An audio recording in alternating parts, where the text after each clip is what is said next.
No Galinheiro, no Devagar do Tempo. Escrito por Ondjak, 1977, autor contemporâneo angolano. Leitura Clarice Eiko. No Galinheiro, no Devagar do Tempo. Para fazer as contas e contar o dinheiro, é melhor chamar a Charlita. Ela é a única que vê bem com os óculos dela. Palavra da avó Maria, enquanto vendia quitaba com jindungo. Quando partiram, a Charlita ia contente com um vestido muito limpinho, mas que não era novo, e os óculos dela no rosto a sorrir enquanto fazia adeus a todos da Praia do Bispo. Parecia que já estava há muito tempo na Tuga, mas os da casa dela falavam em 3 semanas. Naquele tempo, o tempo então passava devagar, e à noite nós íamos ver telenovela na casa do Sr. Tuarles. Como o Sr. Tuarles não estava, ninguém dizia: "Dê espaço, porra!", porque essa frase era muito dele. As irmãs todas da Charlita andavam desanimadas com a telenovela porque a Charlita tinha ido a Portugal com o Sr. Tuarles e tinha levado os famosos óculos feios. A Áurea, irmã da Charlita, ainda pediu para ela emprestar os óculos naquelas semanas, pois estavam a passar os últimos capítulos da telenovela Roque Santeiro. Mas a Charlita não podia deixar os óculos porque ia precisar deles em Portugal para fazer exames das vistas. Naquele tempo, dizíamos as vistas. Eu estava lá na tarde em que o Sr. Tuarles disse a Dona Isabel que tinha conseguido uma junta médica para ir a Tuga tratar as vistas da Charlita. Mas a Charlita é a única que já tem óculos. Podias ter conseguido alguma coisa para a Arlete, que é a mais velha. Podia, mas não consegui. O Sr. Tuarles respondeu e subiu as escadas a assobiar a música do lobisomem dessa mesma telenovela. Nós ficamos calados. A Dona Isabel olhou para a Arlete e depois para a Charlita. Não faz mal, vai uma de cada vez.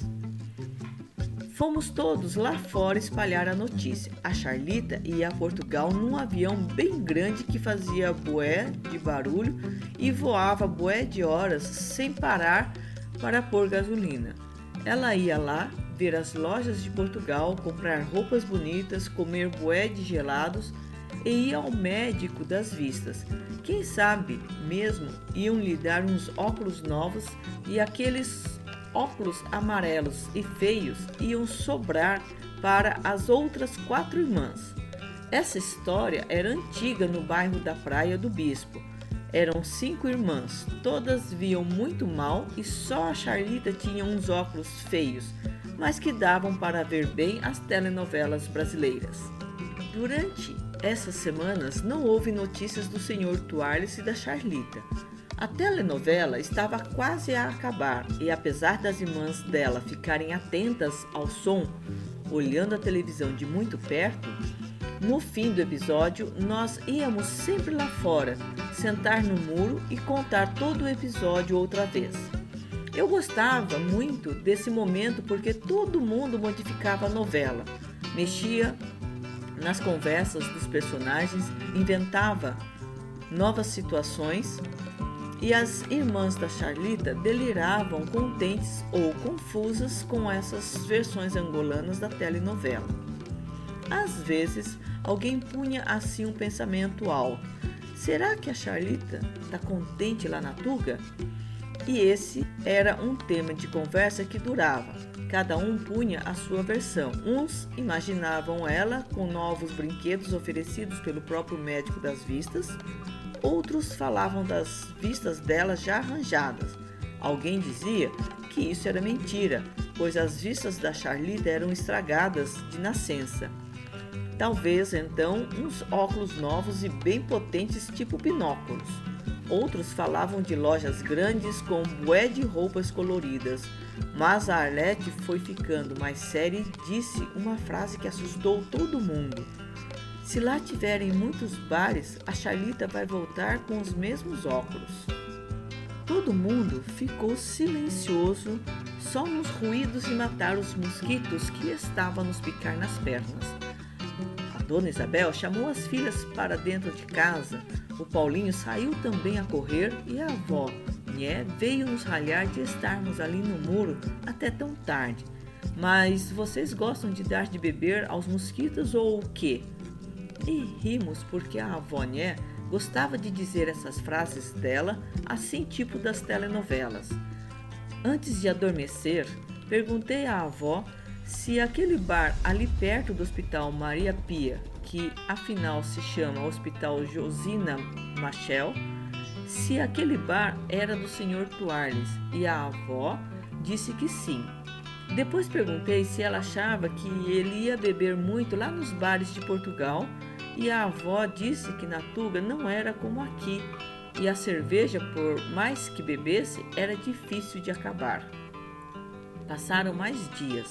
Nessa semana, já estavam a anunciar mesmo os últimos capítulos de Roque Santeiro. Fiquei triste e de tarde a Geni, irmã da Charlita, que às vezes brincava comigo de arco e flecha, tipo Robin dos Bosques, veio me chamar para brincar e eu tive que lhe dizer que não tinha vontade, porque estava a pensar no fim da telenovela. Mas essa acaba e depois começa a outra, a Geni falou enquanto afiava um pau fininho para ser a flecha dela. Depois, se calhar, íamos acertar nas galinhas da tia Maria e nos morcegos que andavam a atacar a mangueira. Outra novela? Olhei para ela sem vontade mais de brincar. E essa novela, por acaso, da música do padre quando tá triste porque gosta da filha do senhorzinho Malta?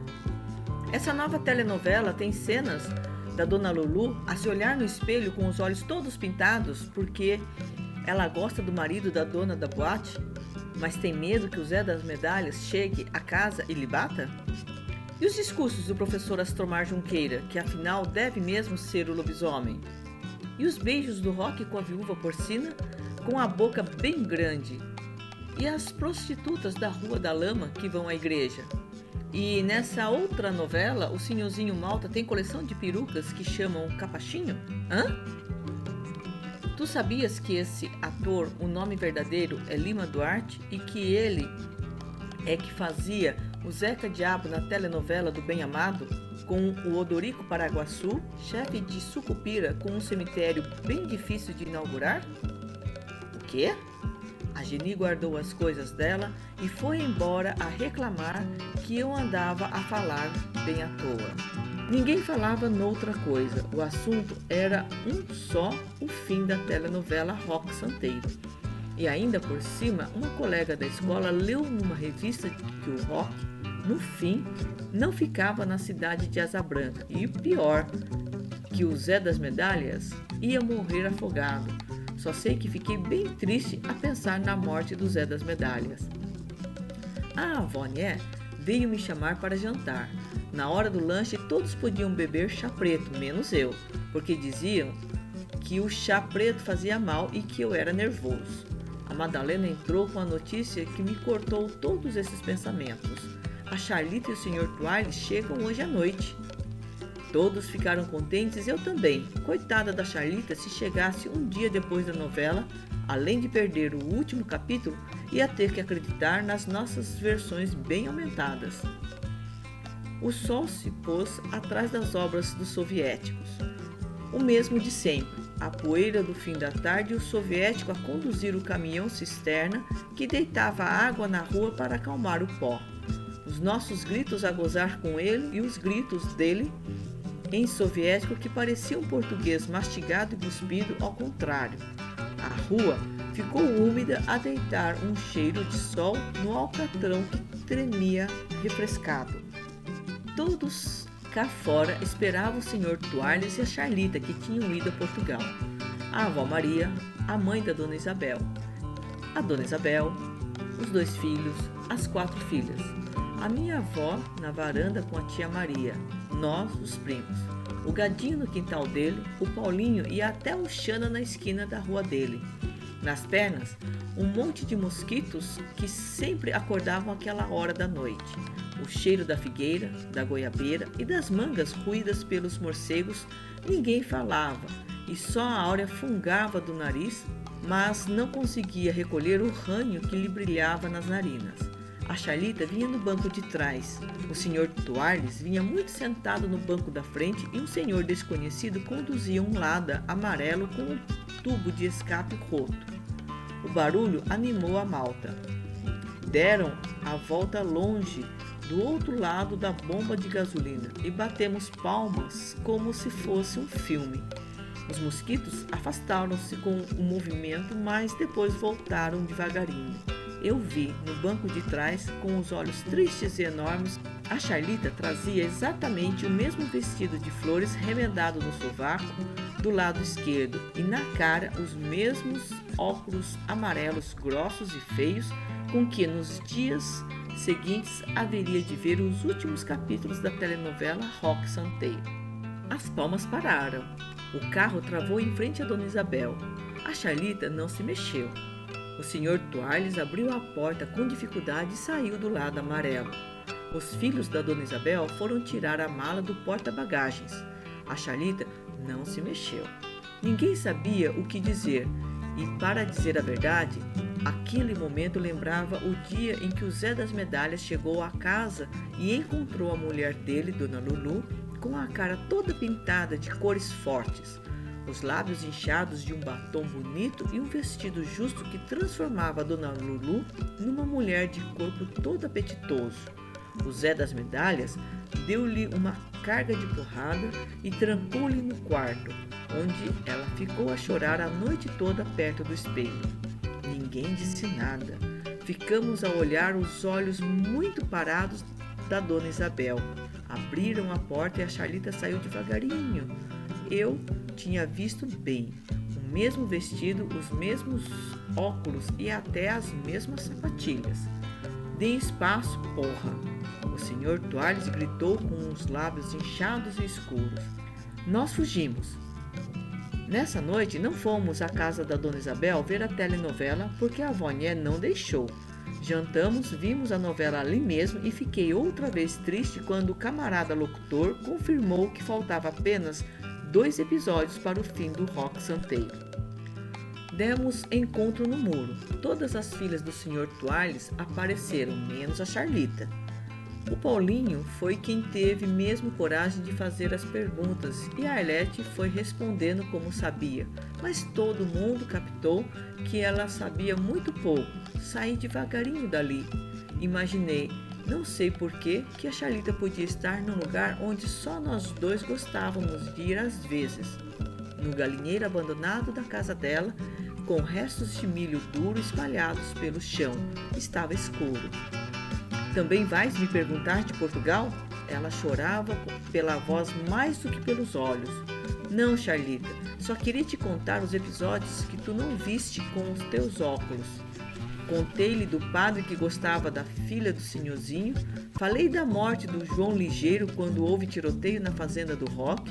O jagunço do senhorzinho tinha recebido dinheiro para ir embora de vez. A mocinha tinha dado um corte no professor Astromar Junqueira. A Ninon tinha beijado o lobisomem numa noite de lua cheia. A Rosalie ia casar com um fazendeiro rico e o Zé das Medalhas andava desconfiado e mesmo muito triste. Meu pai, lá em Portugal. Ia falar, mas eu atropelei as palavras dela e inventei um monte de coisas sobre a telenovela. Misturei os personagens com os do Bem Amado, da Sinha Moça, da Vereda Tropical. E coisas impossíveis aconteceram assim relatadas naquela noite, no galinheiro abandonado da casa do Sr. Toalhes. A Charlita riu, limpou no vestido os óculos amarelos, grossos e feios, olhou a lua quase nova a querer imitar um brilho pequenino. Um galo cantou muito esganado nas horas. Naquele tempo, o tempo então passava devagar.